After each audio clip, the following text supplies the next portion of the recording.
Across Britain, thousands of historic buildings have been neglected.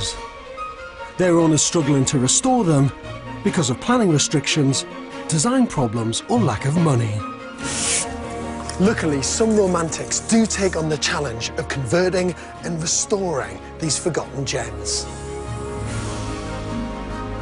But it isn't for the faint-hearted. You've got to be slightly crazy. It's sat here and it's falling apart. We have to find a way of getting this done, because if we don't, then we lose everything. They're often churches, mills and barns, but also factories, warehouses and industrial buildings that are often abandoned because they're so difficult for residential conversion. These buildings have as much rich history and tell as many fascinating stories about our past as any stately home or medieval castle. These are palaces of industry, and so it's such a privilege to live in one. As an architect, I relish the challenge that these unusual buildings give us when we're trying to create a place called home. This time, I'm meeting a couple who want to build a new life together by restoring a church they've bought for a bargain. We're working weekends, we're working long days. They hope this restoration will bring them closer together, but with difficult access and spiralling costs, will it ultimately tear them apart?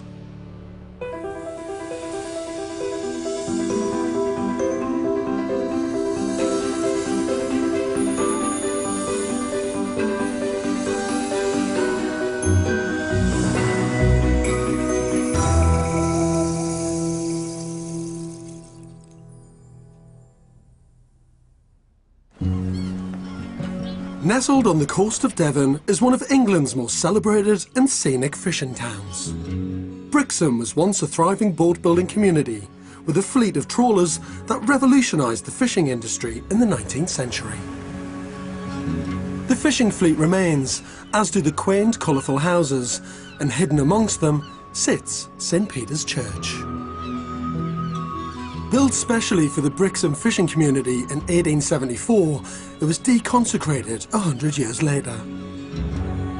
With property prices high in this picture postcard town, Neil Worrell and Jackie Robinson have bought half the church for a cut-down price of £100,000. They've gone 50-50 on the cost, and they plan to transform it into a holiday home. It's almost like the church is looking down at you and saying, oh yeah, you know, thanks for buying me. It's like a Cinderella property, really. We hope it'll be really beautiful. Half the church has already been converted into flats, and it's a difficult building to access. In the last 20 years since the church was closed, it's had 2 previous owners. The last owner failed to convert it into a living space.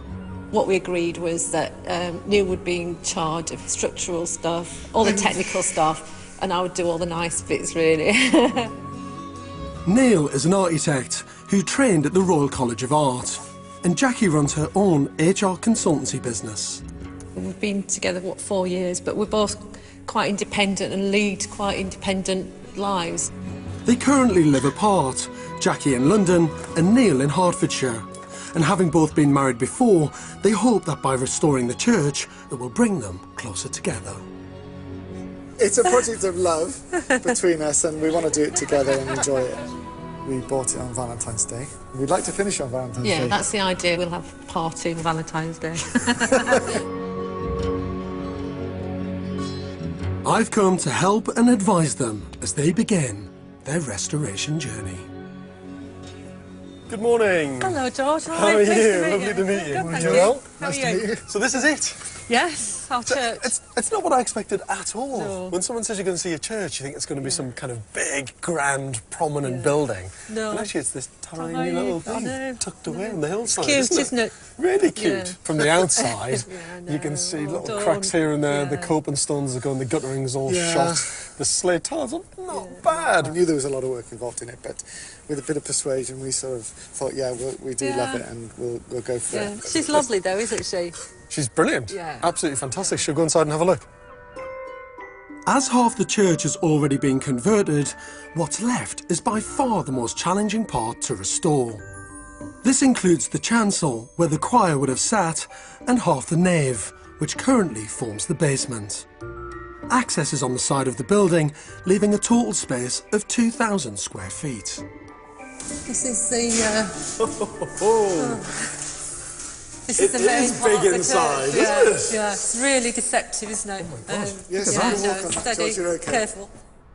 To the previous owners, this unusual combination of chancel and nave has so far proved impossible to convert. But with Neil's architectural expertise and Jackie's heart set on the project, they think they can succeed where others have failed. It's beautiful when you've got the fantastic roof panelling, which is really elegant, and all these lovely details with the stone arches and the cornicing. It's really beautiful, actually. The church is Gothic Revival, a style that swept across Britain during the Victorian era. It harked back to our God-fearing medieval past. New architectural movements brought differing styles over the centuries, but with the Church of England keen to reassert its authority against other faiths, churches were once again embellished with more austere Gothic features. St. Peter's is no exception, although more modestly, with its pointed windows, decorative buttresses and stone arches. But sadly, because of its difficult location and troublesome layout, it's been left to rot. The sea air and rain has seeped into the building. A lot of damp though. A lot of damp. Yeah. You can always tell when you walk into an old building when there's kind of moisture in the air kind of hits the back of your But throat. we're lucky to have a roof vent and some other vents, and there is some air circulation. But I love the optimism at the beginning of projects. I love it. It's not too bad, is it? Look, look, I'm just looking over here. Look, I can see daylight through there. This is what I call cottage cheese, right? This is when timber... There you go. Look at that. Wow. That would have been solid oak. Neil's at one never point. shown me that before. Have you been hiding that? There's a good reason for that. Yeah. Upstairs, the church is full of transcending light, but down below in the basement, it's a different story altogether. Because of the positioning of the church and the steepness of the hill, half of it is underground, with no natural light. That just doesn't feel like a church. well, we sometimes call this the crypt, George, but actually this is actually half of the body of the church. How do you get natural light in? Well, before we bought it, we put in a planning application and we got permission for a couple of Two big skylights. roof lights. I mean, that is the biggest challenge, Correct. obviously. Yeah. Is how do you get natural light into these very dark subterranean spaces? Yeah. So, just how are they going about designing the subterranean dungeon? Okay, Neil. Design. Neil's vision for the church has 3 separate elements. He wants to convert the basement into 3 bedrooms and a master bedroom, all with en-suites. There's also a guest lounge, divided by a slim diagonal corridor. Above the master bedroom will be the main living area and kitchen, and above this, a new mezzanine level in the vaulted ceiling. This is our Sky Lounge. Yeah. We're putting in Sky Lounge. 2 Sky different... Lounge. I don't know, these architects. I don't know what the hell it's going to look like, but it sounds great. Neil has decided to try and harness the main source of light from the church windows by creating a void with an open balcony looking down into the basement, which just happens to be their bedroom. It's a great way of getting light downstairs, but I'm worried about privacy. Basically, it's just one of those things that if, say you've got friends over for dinner, and one of you decides you're going to go to bed early while the other one stay up gassing away, you're going to be lying in bed downstairs, so you're going to hear absolutely everything. Yeah. You're going to have no privacy whatsoever. So it all comes down to how you live. I can see why Neil wants to bring natural light into the basement, because it needs it. But there is another way of solving the problem. You can get around it. You can put a glass floor in. If you just want to get the light in, you can put a solid structural glass floor. People can still walk over the top of it. You'll still get all the natural light in, and you maintain your levels of privacy. I think what we have been very mindful about as well is that generally glass is expensive, isn't it? This is the architectural wonder of this building. Absolutely. This is the space to celebrate and love. So if that's where you need to spend a bit more money, Then you've got to spend it. you've got to spend it. Another issue I'm worried about downstairs is their use of a slim diagonal corridor that cuts through the rooms. But I've got an idea about how this can be changed to create more light and the illusion of more space. You've got the potential to put another bedroom there, natural light in from the side, and then you do a bigger bedroom back here. And then what you're doing is you're losing your corridor. It's a big step, you're losing this cramped corridor. And the playroom, if you like, the kids' hangout area, That still has a roof light. is that with all the roof light over it. It's taken me 10 Corridor. months to work out the plans with Jackie, George, and I've just improved them. I've just read them. That's a very magnanimous thing to say, darling. As an architect, it's great that Neil is open to my suggestions to his design. But they face two major challenges. Neil and Jackie are managing the build remotely, and their budget is only £100,000. For an ambitious project like this, I don't think it's enough. Your biggest problem is your budget. Yeah. How much do you think the budget No, should be then? don't say. No, I do. No, and then I can have a don't completely say. sleepless night. No, don't say. Please don't say. I always said that everything costs £1,000, but there are 1,000 things. That would be £1 million, which you haven't got. It's my belief that you can build to reasonable budgets if you have control over it and if you don't go over the top and if you manage it properly. It's quite scary for me what he says about cost, you know, and I don't take that lightly, really. I have to say that Neil and Jackie are unbelievably brave for even thinking about taking on this project. They've got everything stacked against them. They've got neighbours above them, alongside them, neighbours all around them. Site access is unbelievably difficult. And the budget, I just don't know how they're going to do this for the money they've got. This is one of the most difficult restoration projects I've ever seen.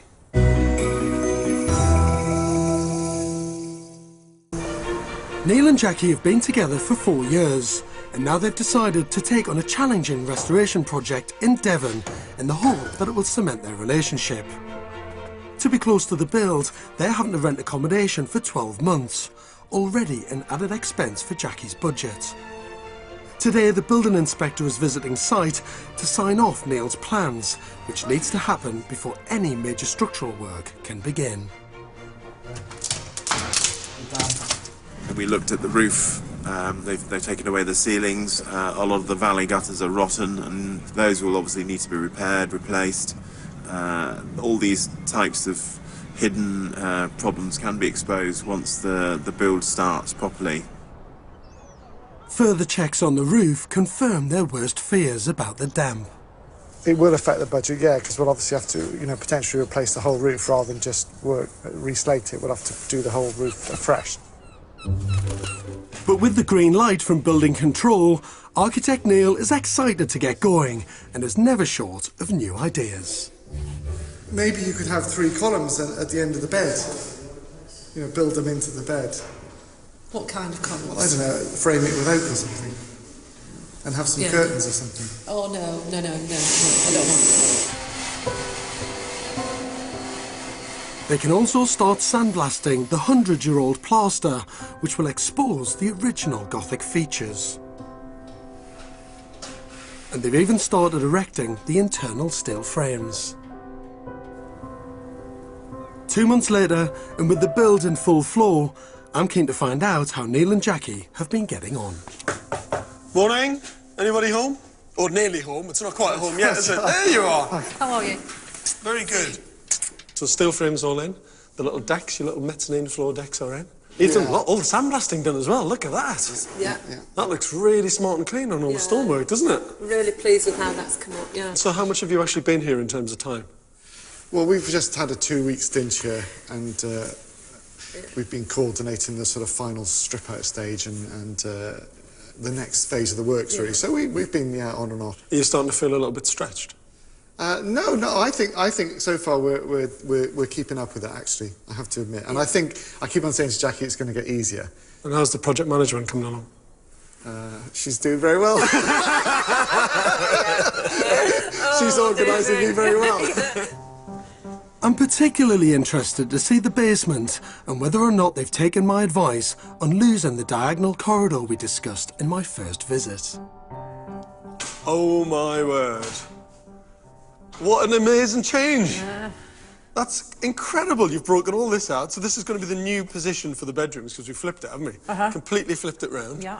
You've got your little window starting to break through there. Yeah. There's that little inscription up there. This is the old church window into the nave, George, which is where we're standing now, and we found this memorial plaque. It says, "And in affectionate remembrance of Charles Robinson, Vicar of St John's, Torquay, to whose priestly love for the toilers of the sea this chapel mainly owes its existence, and whose sympathy and prayers greatly helped to carry the gospel message to the fishermen of Brixham." Because this building's been converted with the flats above, and all these windows have been kind of chopped in half and carved up, and everything's been covered over, you kind of forget that that stuff's there. It's just a lovely thing about the fishermen as well. I mean, that's why this is here. Yeah. Neil's also taken on board my other idea to fit a glass floor in the main living room, letting even more light downstairs, but giving the master bedroom the privacy it needs. He'll need to order 4 giant panes of toughened glass, but not before we've worked out the design. Definitely frosted there, definitely frosted on that triangle, definitely clear in the middle, but a lighter grading of frosting. Be the icing on the cake. With light being such an important part of this project, Neil has also designed a large roof light that doubles up as a balcony. This is Neil's Sky Lounge idea, and I've been given the honour of making the first cut.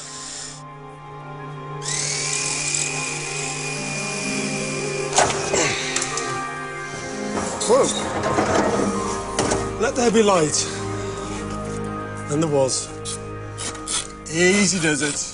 This is the first time since the church was built that anyone has stood this high in the building and looked out over the stunning Brixham Bay. Ahoy there! Look at that! You can see for miles! That is fantastic. Good. Do you know what? I actually feel really honoured and privileged.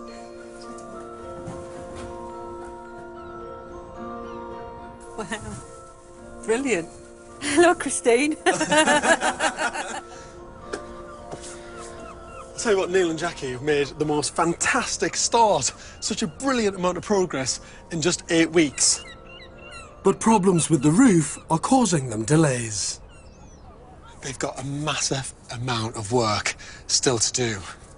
It's a big hill to climb. In South Australia I was born. Heave away, haul away. South Australia, right place for women. Revealing the inscription in the church and seeing the harbour for the first time has got me thinking about the local community and why this church was built in the first place. So I've come down to the dockside to meet sailor and writer Tom Cunliffe, who knows all about life on the high seas, the church mission and Brixham's celebrated fishermen. But before we set sail to find out more, we need to pay our dues for a safe journey. The fishermen themselves back in the day, they were extremely superstitious about some things, like small change, it's not going to do you any good. This is what they used to do. Toss it in the sea.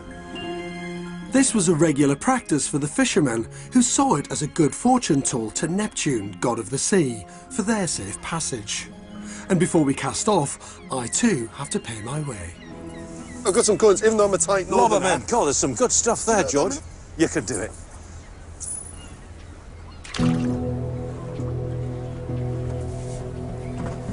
We set sail on Pilgrim, an original Brixham trawler, built in 1895 when there were 300 of these ships, employing more than 1,600 seamen and landing an average of 150 tons of fish a week. They perfected a new method of fishing, with no other vessels capable of towing the heavy trawl nets in all conditions. And like today, it's one of the most dangerous jobs in the world. 2, 6. So why did these men need a church, and how did St. Peter's come to be? People were being killed. Boats were not coming back. Every year there would be a boat or two that would not come back. Families would be orphaned. If you don't earn, you don't get paid. There was no social security. The widows and the orphans had to be looked after. They were born expecting nothing else. They were on their own, on the wide waters under God. It wasn't surprising these were God-fearing men. As Tom can testify, the ocean can be a deadly and horrific place. I can remember at one time, just literally lying at the bottom of the companionway steps in a serious storm in the North Atlantic with 40-foot waves breaking over the boat, and thinking to myself, I remembered the Manx fisherman's hymn, which ends in 2 lines. It says, "Send us thy help, remember Galilee." And I found myself repeating that. I don't know if I believe or not, but out there, it's like at war, isn't it? They say there are no atheists in a storm at sea or on the battlefield.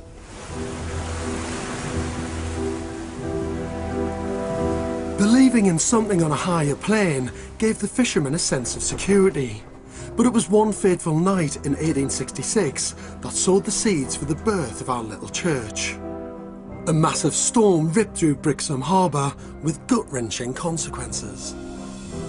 When the gale finally came, that everybody knew must come someday, it absolutely hammered the place. There's an account, actually, on the next page here, George. From what we can learn, it is considered by Seamen's Missionary that 150 persons and upwards perished during that gale. That's frightening, isn't it? It's massive, isn't it? It's a huge 150 number of people from one little community. in that tiny area, really. Yeah. And it says here, the Brixham and look what they fishwives did a noble act. In the height of the gale, when the cries of drowning men were mingled with the howling of the wind, they brought out their mattresses and bedding and made a fire on the quay to indicate to shipwrecked sailors the entrance to the harbour. Although hundreds of lives had been lost, fishing was now Brixham's wealthiest export. The community was keen to support the fishermen, and in 1874 they raised £300 to build a simple church.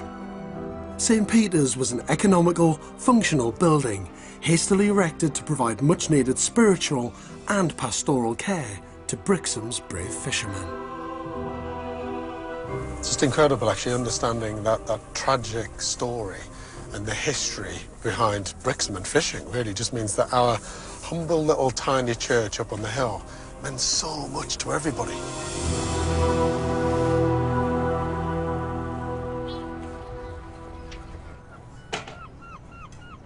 With the summer months over, it's a race against time to finish the roof. The bad news is, it's going to cost Neil and Jackie an extra £20,000, which means their budget is already running 20% over.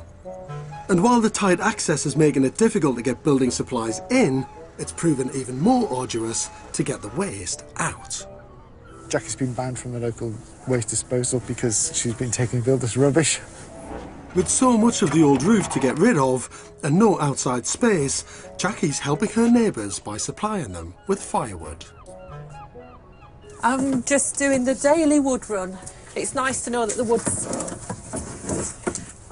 being put to good use. It's just a bit of a hike up the hill. It's really difficult because the roads are so narrow. It's expensive to get rid of rubbish as well, so we're trying to reuse what we can. Progress is slow as this church refuses to surrender to Neil and Jackie's will. Costs on renting accommodation are spiralling as they need to spend more time on the build. And as the autumn rains arrive, it's beginning to dawn on Jackie just how tough this restoration really is. I do a hard day on the site and then I go and do the washing and all the domestic bits as well. We're working weekends, we're working long days. It is without its challenges for sure. The roof was delayed because of the planning, and that meant we couldn't start until September. We're now into October, and the wet weather's come and hit us with a vengeance. We've had trouble keeping the water out this week. We've had Devon downpours. Jackie's stormed back to London. It's a bit upset. Having spent the whole summer and autumn working at full throttle, things are now taking their toll. Away from Brixham, Jackie's able to take a more objective view on the whole project. I thought, you know, the best thing for me to do was just to come back to London. We're over budget. Neil might say that we're not, but we are over budget. We have actually spent quite a chunk of money on accommodation and travel. We never budgeted to do the church roof completely. Just the sheer volume of things that need to be done. You realise that kind of physically your mind is willing, but your kind of body gets a bit tired sometimes. This restoration was meant to bring Neil and Jackie closer together, but now it's in danger of pulling them apart. They're still only halfway through the build and now £20,000 over budget, with serious concerns about how they're going to finish the project.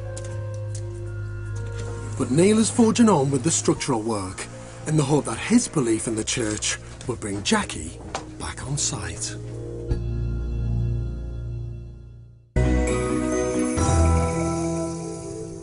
With Neil toughing it out at the church and Jackie spending less time on site, Neil's had to make some big decisions, and it's given him some time to reflect on their situation.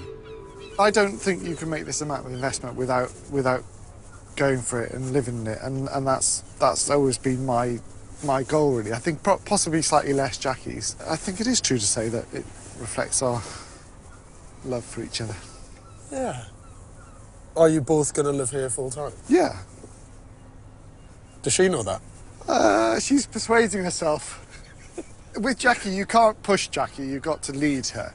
Has it been quite hard work along the way? Because, you know, most people would say that doing a building project is the worst thing you could do to build a relationship. The cold, with the wet, you know, with all the stresses of me trying to sort of design it and Jackie trying to organise it, there are major complexities there. I think it can push you to the limit, actually, and you've only got to go a bit further and, you know, you can literally be over the edge. I'm shocked, again, by how deep you have to go and how expensive it is and how complicated it is and how dirty it is and how tough it is, really. I mean, it is all consuming, tough, hard. To lift their spirits, I thought I'd take them to a place which would offer some inspiration. Castle Coch is a glittering 19th century Gothic Revival castle in Wales, and it's got some fantastic features that would help Neil and Jackie decorate their own Gothic church on an overstretched budget. It used to obviously be a kind of medieval castle, a ruin, you know, left and abandoned for years and years. And then in 1875, the third Marquess of Bute, who was one of the richest men in the world at the time, commissioned William Burgess, who was really one of the pioneers of Gothic Revival architecture. I thought I would show you the drawing room first, more than anything. Blimey.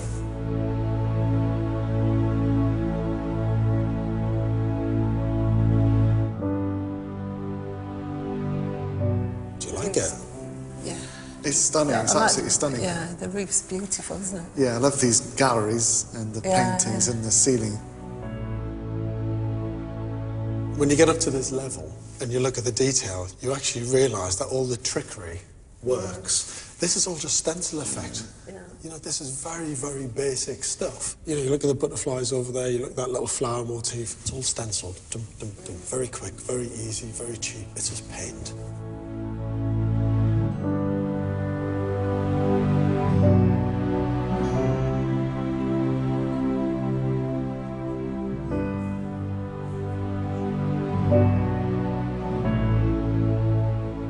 This is without a doubt one of the most ornate and decorative interiors imaginable, and it's been a real inspiration for Neil and Jackie.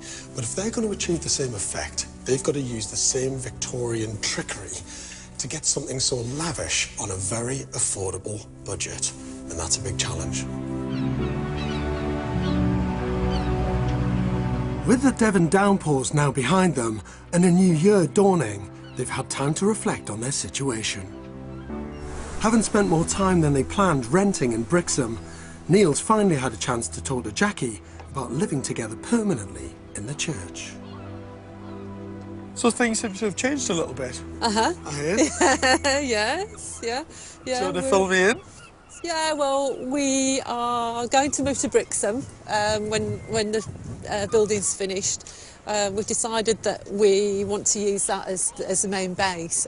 So yeah, well, that's a big step actually. That's a huge step. Yeah. And how do you feel Neil about and that? I have never lived together. I know, that's why I'm thinking no, it's massive. Yeah. Did you take a bit of persuading? No. Come on. Neil tells me that I've got an alpha male's view on commitment. Oh, really? Yeah. He's mad about you. He is. God, what has he been saying? He is. He's a right soppy bugger. Yeah, no, he is. He's lovely. He enriches my life, actually. That's brilliant. Yeah. Neil's battled through to get the roof finished, And now that the church is finally wind and watertight, they can start to think ahead to the detail, the colours and finishes. And Jackie's back playing her role in this all-consuming restoration. And we got... Oh my word. You've done the stars on the ceiling. Yeah. That's proper William Burgess stuff, that is. Yeah. You have been absolutely directly inspired by all of his work, haven't you? Yeah, absolutely. Yeah, it's good. And, you know, when you look at the picture from Castlecove and then you look at this, you can kind of see the similarities. I mean, it's our own version of it, obviously. But one of the things that you have to decide kind of is at what point you kind of do something like this. And actually, it's worked really well for us. It's been really motivating. Actually, it has, actually. Because, you know, we've had all the mayhem, you know, going on downstairs, and then you come in here and there's a guy up his ladder painting stars. Do you know what I mean? And everyone's going, oh, all right. It's quite surreal. Yeah. His name was Mark, and we've renamed him Michelangelo.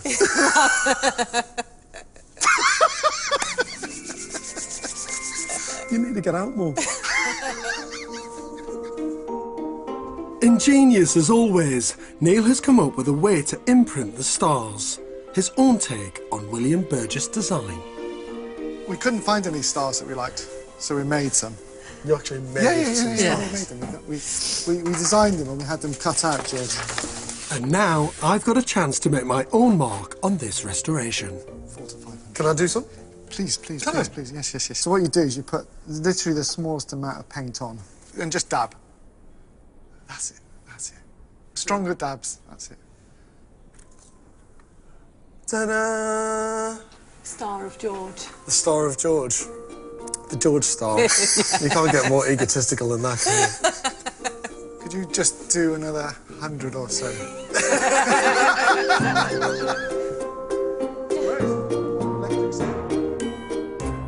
So how's it been?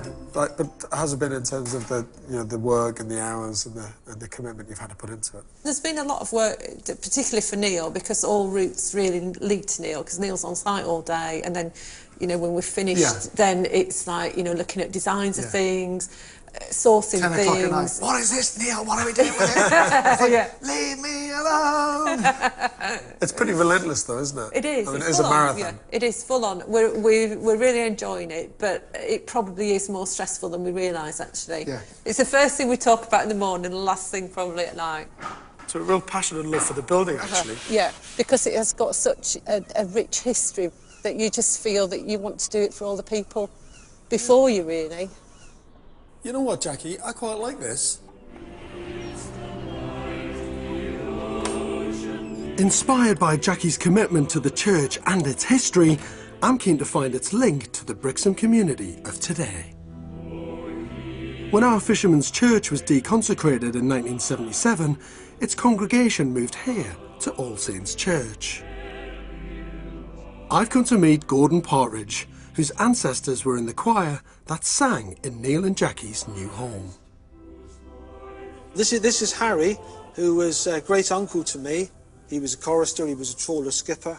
He looks tough. Oh, yeah. He looks like a bit of a bruiser to me. Yeah, he was, yeah. He was a hard man, as they all were, and yet very reverent hard men, which maybe seemed like a contradiction in terms. But Harry served his time as an apprentice fisherman. They did 7 years. Very, very hard life, getting very little money. He passed, he was one of the youngest to pass for his master's ticket, and at 24 was when he went through the church down to Central Africa. He went to Africa? To Africa. Why? To skipper a mission vessel, a steamer.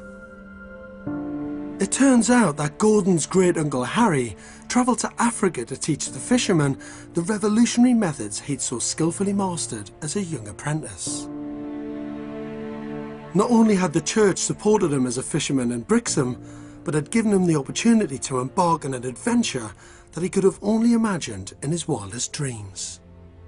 It just reminds me of that fantastic saying of, you can give a man a fish and you can feed him for a day, but if you teach him how to fish, you can feed him for a lifetime. That's exactly right. I just never thought that our humble little St. Peter's Church up there would have such a global reach. No, all of my family, my own father, my grandfather, all of them, they're all represented in that church, their life. And I'd like to give this to you, George, to present to the new owners. Neil and Jackie are going to be absolutely, I hope, thrilled with that. I can't tell you. Incredible.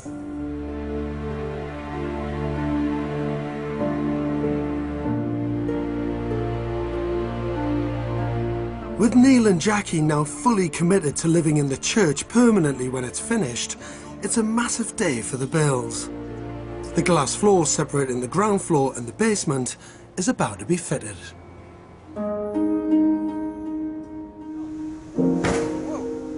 To get to this point, Neil has commissioned with pinpoint precision 4 giant panels of glass that will be fitted perfectly into the void. Each pane is triple glazed, heated and toughened so that it can withstand 2 tons of structural weight.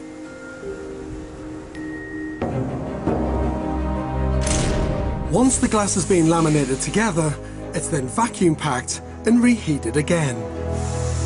It's finally ready to be placed in this 100-year-old church to give it a new spatial dimension inconceivable to its original architects.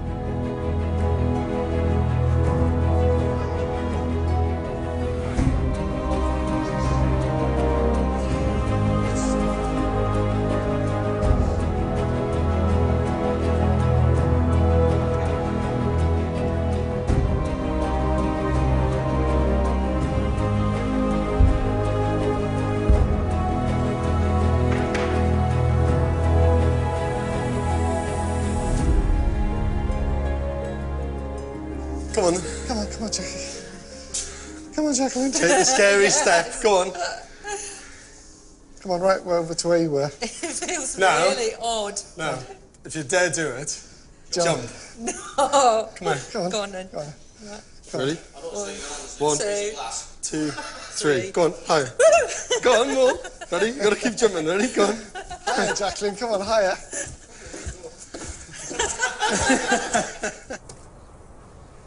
So far, all the work done in this build is looking absolutely beautiful. But Neil and Jackie have set themselves as 45 days to get it completely finished. And when you look at it, they've got skirting boards to do, electrics to finish, plumbing to do, tiling, decorating, you name it. They have set themselves a massive challenge.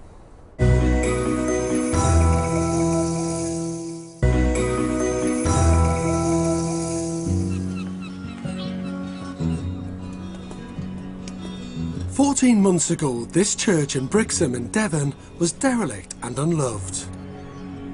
Built in 1874 to give spiritual and pastoral care to the fishing community, it was deconsecrated 100 years later.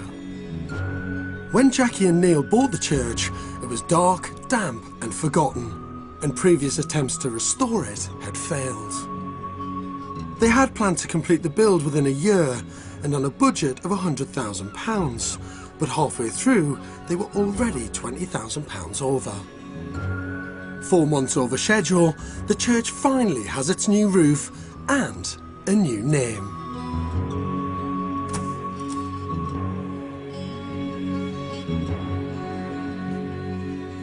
Oh my word. Unbelievable. What used to be an abandoned shell with water pouring through it is now a magical vaulted space which harks back to the Gothic Revival period when the church was first built. And the grading of the ceiling, you know, and those colours that you worked so hard for, didn't you? You really thought about getting that effect. Look at that! Look at that! The new glass between the ground floor and basement has the incredible effect of floating in the space and connects the 2 levels together.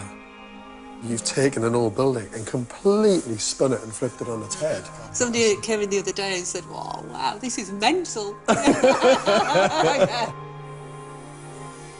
mean, look at the light coming through there today. I mean, look at that. That is just magical, isn't it? I mean, it's stunningly beautiful. You've got your kind of cosy, snug over here. You've got your dining area. Yeah. So, I mean, you're never going to move from that sofa. You're just going to sit there all the time looking at that. In fact, I'm going to do it. Bugger it.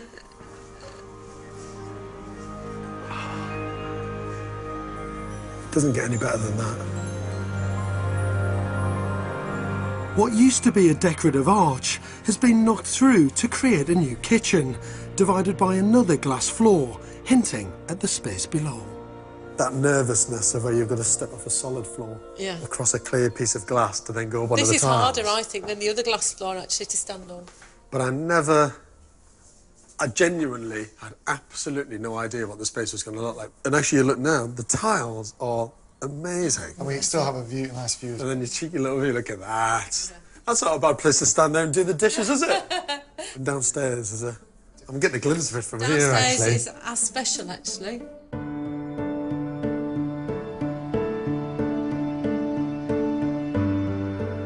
The stairs that led down to a dark, damp bunker now descend to a bright modern space. The bedrooms are light and airy, with space made for ensuite bathrooms.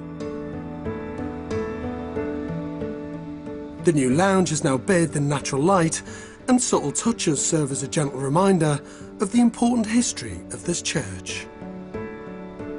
What was the vicar's study and coal hall has been surprisingly transformed into Neil and Jackie's very own wet room. Look at the coal hole. Yeah. Oh, my word. Oh, you've gone dark in here. That is mad, isn't it? It's quite ephemeral, actually, quite magical as a space. But it's their bedroom, where the altar used to be, that has the biggest transformation.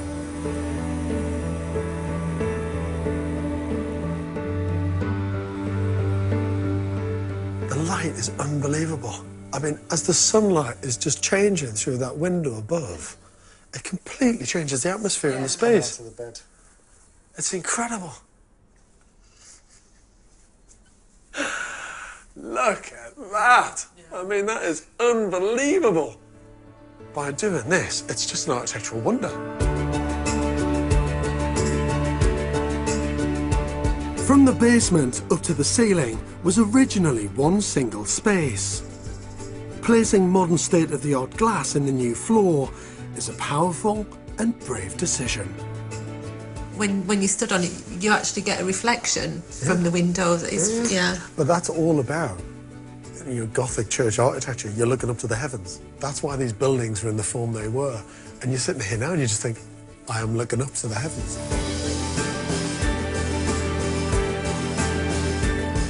And as you look up, you see their heavenly sky lounge sitting in the apex of St. Peter's Church.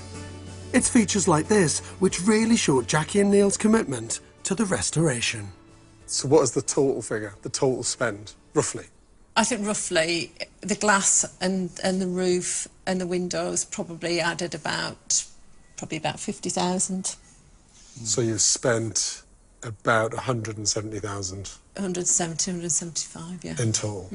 In terms of that overspend, I'm assuming you didn't just have that money lying around. I mean, it's... No, I'm just trying to get a feel for how much of a commitment you've really made to it, really. Yeah, massive commitment, you know. Yeah, seriously, absolutely. That's my life savings gone. Really? Yeah. Everything? Yeah. That's a massive step, isn't it? Oh, it's a massive investment. For Neil and Jackie, their passion and belief in restoring this forgotten church has had a profound effect on them. I challenge anybody to do something like this without it actually really kind of, you know, impacting all aspects of your life, really. It's surpassed our dreams, I think. Really. Oh, he's getting emotional. I am. Thank you, George. Let's have a tea book. Thank you, George. It's good. It's brilliant.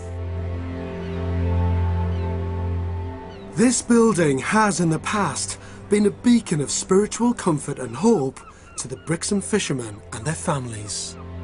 Neil and Jackie's willingness to finish this restoration against all the odds makes sure this church now has a place in the heart of the Brixham community once again. Thank you so much for coming. It's brilliant. Welcome to Fisherman's Church. What do you think? Sounds like it was quite good. You sound like a bunch of pirates. We're all here, really, to celebrate all the fantastic work that you guys have put in together with all your team and everyone else, the builders and plasterers and everyone, over the last, what, year and a half? What's it been like, honestly? Fantastic. For Fisherman's Church tells us just how important the restoration of our old derelict buildings are. Because of Neil and Jackie's drive and commitment to the church, hopefully its legacy will never be forgotten. I've got a couple of presents for you. The first one, the whole history of the church, why it was built, who built it, who used it, and then really document your legacy, the chapter that you've made, and bringing this building back to life. All for you. Thank you so much. Thank you. And I've got another tiny little present for you. Just a little one. Now, this picture is unbelievably important. All of this group here, all of them, were fishermen. And I think to have this photograph hanging somewhere in the church that show all the characters that stood in this building and sang as part of the choir is a really lovely thing to have. So this is what present. Church, thank you. Thank you.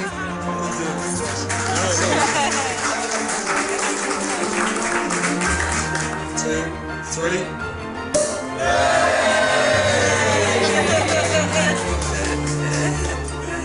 A huge big toast to Neil and Jackie.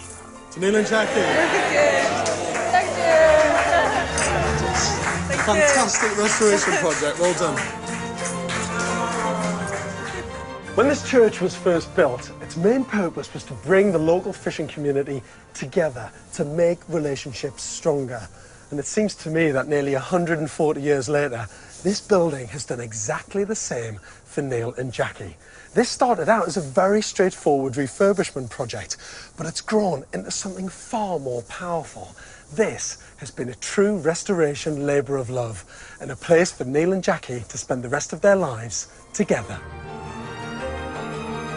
To collect information and inspiration from the show in your own online scrapbook, or if you have a project you'd like to be featured in the next series, go to channel4.com/George. Next time, a couple of Welsh builders risk it all on a ruined Victorian school. Anybody with any sense wouldn't buy it. But will the gamble pay off? We have to find a way of getting this done, because if we don't, then we lose everything.